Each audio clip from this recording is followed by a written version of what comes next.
On your best for music 98.4 Capital FM. Good morning, Capital in the Morning with Sheikhs Renee Makbul and joined by His Excellency British High Commissioner, Mr. Cristian Turner. Welcome, Karibu again. Thank you very much. Habari Zasubuhi. It's fun to have you. It's so much fun to have you. It's not like, other dignitaries who are very, Just because I'm a dignitary, I'm not sure I am. I don't have to be dignified, particularly if you're playing Wham at this time in the morning.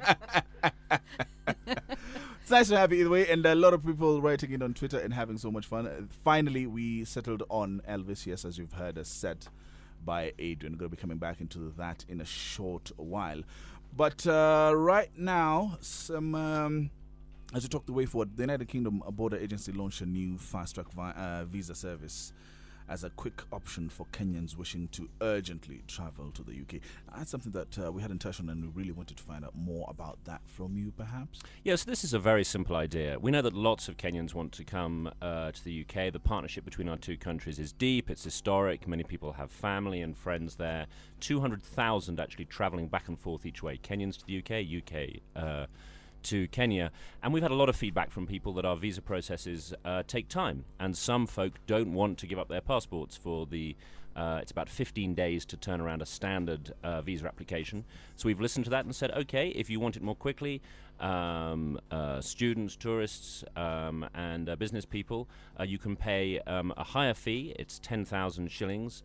And we will try and turn that round as a priority. So 20% of applications a day we turn around at speed.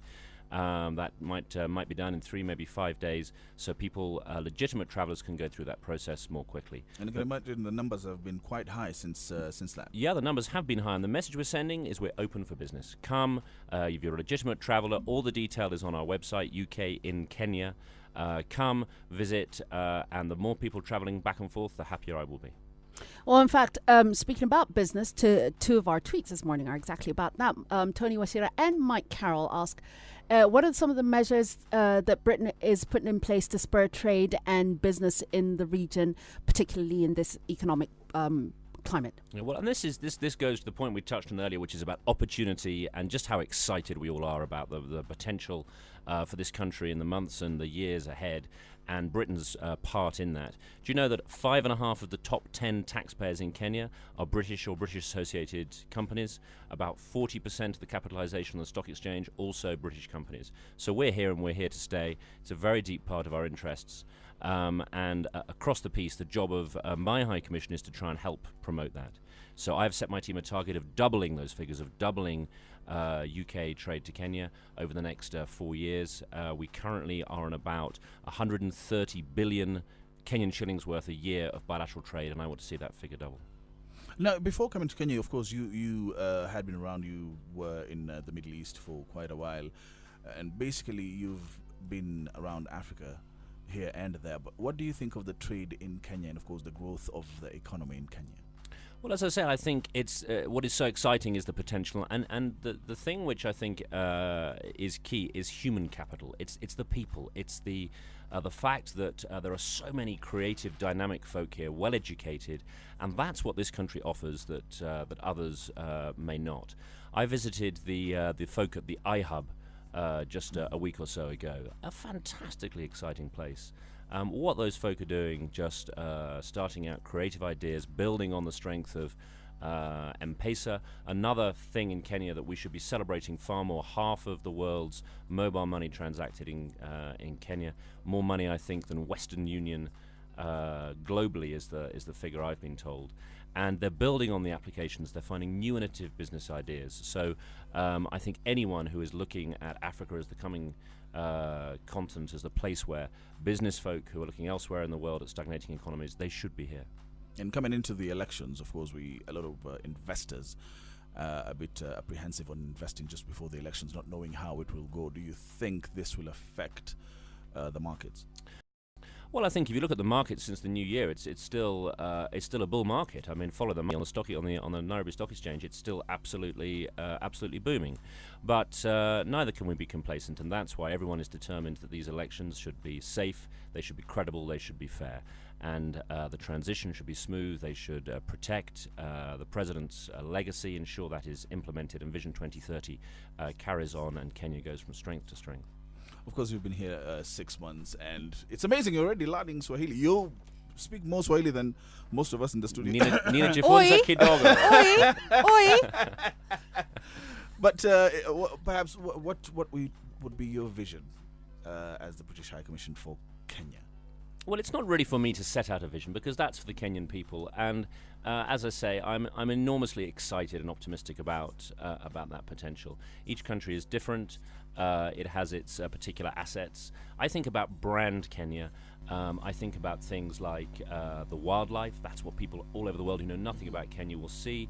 There's a serious point there on efforts to tackle poaching, and I've seen new announcements this morning from the government on that, which are very welcome. I think about fast runners. I think about the cradle of civilization and Turkana boy. There are things in Kenya's basic global brand which are huge assets, and that's before we get to the business opportunities we were just talking about. So a real sense of excitement and opportunity about the future for Kenyans, built on that basic Kenyan ability, capability, and what I call the human capital. Amazing. You, sir, are amazing because you had all the ladies just, they're listening to you, they're intrigued. It's very rare to have them. It's very rare to have them this silent. That's because they're still shocked by the Elvis medley. They're just in a complete state of shock at the twisting and turning that's been going on in the studio. Yeah, you see, we have a musical rivalry. We have a musical rivalry going on right now. So I've been stunned into silence by not only Elvis, but the fact that Adrian played the Everly Brothers. I need time to recover. Adrian's going to be very happy in Bournemouth. It's going to be just playing for all the old folk on the beach in the rain in the south of England. He's going to be really happy. That's exactly where he needs to be. Bournemouth, next stop. Adrian's world tour coming up now. Starting in Bournemouth. Yes. I told you to play Hendrix. And next stop, Clacton by Sea. But looking at the UK right now, of course, it's very cold. I'm sure this is the time in your assignment that you're very glad you're not in the UK. Oh, yes. Weather-wise. What do you foresee for the UK in terms of economic growth, and what's its forecast? Where do you see it going? Well, this comes back to a thread in the conversation, which is about celebrating what we've got here in Kenya, and Kenyans being proud of what they're achieving. Our economy in the UK is very flat. We are desperate to climb out of the recession. That's why export-led growth is so important to us. We'd give our eye teeth for the kind of GDP growth that you've got here in Kenya, and that comes back to the point about the elections. In 2008, GDP growth in this country dropped from around 7% to about 1.7%. We cannot, you cannot, all of us cannot allow that to happen again. It would be devastating for all that this country is achieving. So keeping that growth is vital. In the UK, we're going to do the same. We're going to try and build on that, achieve on that. We're halfway through a 5-year parliament. It's a coalition government. We're learning about a coalition government. It's a first for us to see in the modern political age how we can make that work and build many of the challenges and issues we have in the UK. Find those solutions, and the economy is at the heart of our politics. And of course, all eyes are on the March 4th election. Are we to expect observers from the UK? Will it be for the period or just for the day? No, there will be observers there. Will, I hope, be an EU observation mission, which will probably be the biggest of about 6 observation missions. And my team, and there will be UK individuals out and about around the country. And that's not a set of observers who are judging. They're all independent. They're trying to make sure that it's safe, credible, and fair, and give the best possible advice back to the Kenyan people and to the international community about how the elections go. And that'll be the case through the first, and if it gets to a second round. Fantastic. We can't thank you enough for making time to come and see us.